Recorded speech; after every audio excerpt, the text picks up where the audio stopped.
नमस्ते।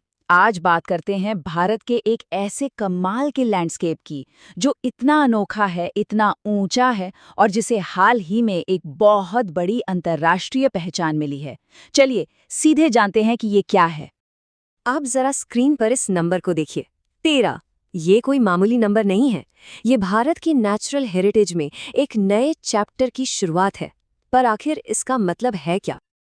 और ये रही वो बड़ी खबर, हिमाचल प्रदेश का ठंडा रेगिस्तान जिसे हम कोल्ड डेजर्ट कहते हैं, वो अब ऑफिशियली बन गया है भारत का 13वां यूनेस्को बायोस्फीयर रिजर्व।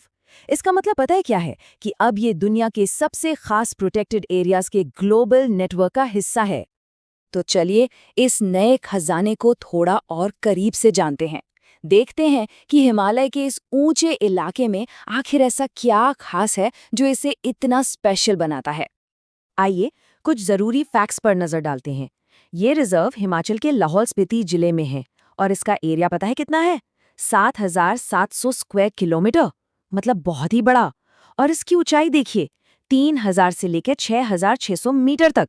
बस यही बात इसे भारत के सबसे ऊंचे और ठंडे इकोसिस्टम्स में से एक बना देती है। तो अब जरा इस कोल्ड डेजर्ट के और अंदर चलते हैं और उस राज को समझने की कोशिश करते हैं जो इसके माहौल को इतना अनोखा और कह सकते हैं एक्सट्रीम बनाता है। यहाँ की सबसे खास बात है इसकी लोकेशन। ये इलाका मेन हिमालय की रेन शैडो में पड़ता है। अब इसका सीधा सा मतलब ये है कि ऊंचे ऊंचे पहाड़ मानसूनी बादलों को यहाँ तक पहुँचने ही नहीं देते और इसी वजह से यहाँ बारिश ना के बराबर होती है और ये जगह बन जाती है एक ठंडा सूखा रेगिस्तान। और हाँ, ये कोई वीरान इलाका नहीं है। इसके अंदर पहले से ही कई इंपॉर्टेंट प्रोटेक्टेड एरियाज मौजूद हैं, जैसे कि पिन वैली नेशनल पार्क और किब्बर वाइल्ड लाइफ सेंचुरी। यहाँ तक कि खूबसूरत चंद्रताल लेक भी यहीं है, जिसे पहले से ही इंटरनेशनल लेवल पर एक रामसर साइट का दर्जा मिला हुआ है।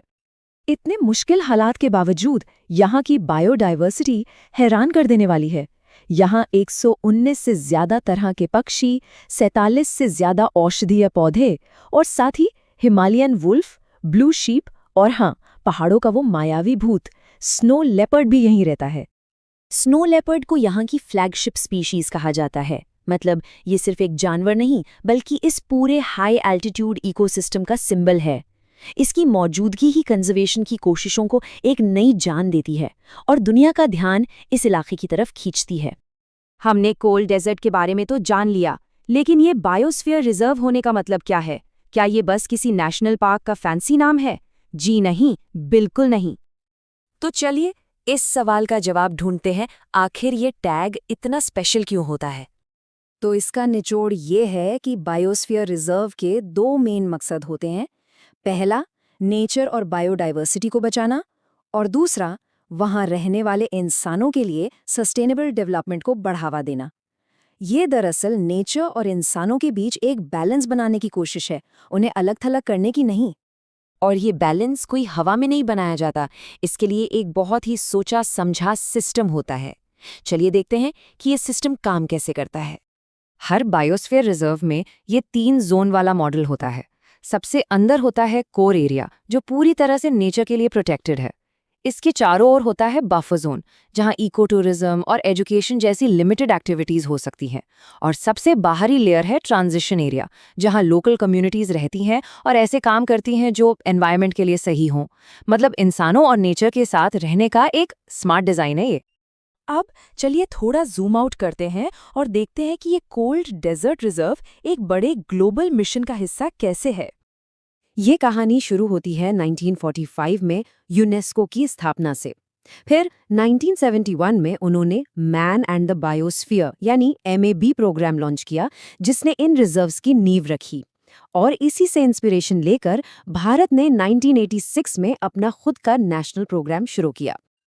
और आज ये एक बहुत बड़ा ग्लोबल नेटवर्क बन चुका है। पूरी दुनिया के 142 देशों में ऐसे 785 बायोस्फीयर रिजर्व्स हैं जो कंजर्वेशन के लिए एक दूसरे से सीखते हैं और साथ मिलकर काम करते हैं। तो चलिए अब वापस इंडिया पे फोकस करते हैं और देखते हैं कि हमारे देश का ये नेटवर्क कैसा दिखता है। यहाँ एक छोटा सा लेकिन जरूरी फर्क समझना होगा। देखिए, भारत सरकार ने नेशनल लेवल पर 18 बायोस्फीयर रिजर्व्स बनाए हैं, लेकिन उनमें से अब कोल्ड डेजर्ट को मिलाकर 13 को यूनेस्को से इंटरनेशनल पहचान मिली है, जो उन्हें इस ग्लोबल नेटवर्क का हिस्सा बनाती है।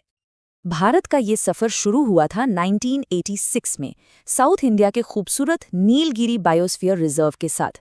ये भारत का सबसे पहला बायोस्फीयर रिजर्व था और देश में कंजर्वेशन के लिए एक मील का पत्थर था। तो अब जब कोल्ड डेजर्ट इस ग्लोबल नेटवर्क में शामिल हो गया है, तो ये सवाल उठना लाजमी है कि भारत के बाकी नेचुरल खजानों में से, जैसे कि कच्छ का रण या फिर मानस, अगला नंबर किसका होगा जिससे ये ग्लोबल पहचान मिलेगी। ये सोचना वाकई में काफी दिलचस्प है।